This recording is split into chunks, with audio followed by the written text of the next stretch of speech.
ಅದು ಯಶವಂತಪುರದಲ್ಲೇ ಅತಿ ಹೆಚ್ಚು ಜನರು ಬಂದು ಹೋಗುವ ಸರ್ಕಾರಿ ಕಟ್ಟಡ. ಈ ಬಿಲ್ಡಿಂಗ್ನಲ್ಲಿ ಒಂದೋ ಎರಡೋ ಸರ್ಕಾರಿ ಕಚೇರಿಗಳಿಲ್ಲ, ಸುಮಾರು 5-6 ಕಚೇರಿಗಳಿದ್ರೆ 100ಕ್ಕೂ ಹೆಚ್ಚು ಮಳಿಗೆಗಳಿವೆ. ಚೂರು ಯಾಮಾರಿದ್ರೂ ಕೂಡ ಅಮಾಯಕರು ಪ್ರಾಣ ಕಳ್ಕೊಳ್ಳೋದು ಪಕ್ಕಾ. ಕಿತ್ತು ಬಂದ ಮೇಲ್ಛಾವಣಿ, ಬಿರುಕು ಬಿಟ್ಟ ಆರ್ಟಿಒ ಕಚೇರಿ.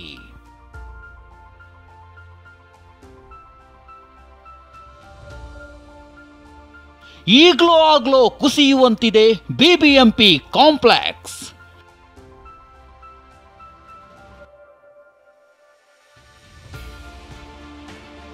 ಈ ಕಟ್ಟಡವನ್ನೊಮ್ಮೆ ನೋಡಿ. ಕಟ್ಟಡಕ್ಕೆ ಕಟ್ಟಡವೇ ಈಗ್ಲೋ ಆಗ್ಲೋ ಕುಸಿದು ಬೀಳುವಂತಿದೆ.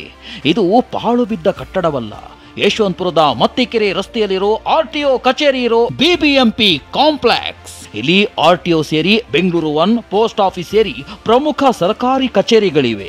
ಆದರೆ 3 ಫ್ಲೋರ್ನ ಇಡೀ ಕಟ್ಟಡದಲ್ಲಿ ಯಾವ ಫ್ಲೋರ್ ಕೂಡ ನೆಟ್ಟಗಿಲ್ಲ. ಗೋಡೆಗಳು ಬಿರುಕು ಬಿಟ್ಟಿವೆ, ಮೇಲ್ಚಾವಣಿ ಸಿಮೆಂಟ್ ಕಿತ್ತು ಬಂದಿದೆ, ಟ್ಯಾಂಕರ್ನಿಂದ ನೀರು ಸೋರಿಕೆಯಾಗ್ತಿದೆ. ಇಲ್ಲಿ ಯಶವಂತಪುರ ಕಾಂಪ್ಲೆಕ್ಸ್ ಪರಿಸ್ಥಿತಿ ಅಂತೂ ಅಧೋಗತಿ. ಯಾವುದೇ ಮೂಲೆಯಲ್ಲಿ ಹೋದ್ರೂ ಎಲ್ಲ ಫುಲ್ಲು ದುರ್ನಾತದ, ಇದು ಕ್ರಾಕು, ಬಿಲ್ಡಿಂಗೇ ಕ್ರಾಕ್ ಆಗಿ ಇದಾಗಿದೆ. ಪ್ಯಾರಪೆಟ್ ವಾಲ್ ಅಂತೂ ಯಾವಾಗ ಬೀಳುತ್ತೋ, ಪ್ಲಸ್ಸು ಯಾರ ತಲೆ ಮೇಲೆ ಬಿದ್ದು ಏನು ಅನಾಹುತ ಆಗುತ್ತೋ, ಯಾವಾಗ ಬೀಳುತ್ತೋ, ಏನು ಕತೆ, ನಾವು ಏನು ಈಚೆ ಹೆಂಗೆ ಹೋಗೋದು ಅನ್ನೋಂಥ ಭಯದ ವಾತಾವರಣ ಆಗುತ್ತೆ. ಪ್ಲಸ್ ಕೆರೆ ಆಗ್ಬಿಡುತ್ತೆ ಈಚೆ. ಕಟ್ಟಡದಲ್ಲಿ ಸರ್ಕಾರಿ ಕಚೇರಿಗಳ ಜೊತೆಗೆ ಸುಮಾರು 50ಕ್ಕೂ ಹೆಚ್ಚು ಅಂಗಡಿ ಮಳಿಗೆಗಳಿವೆ.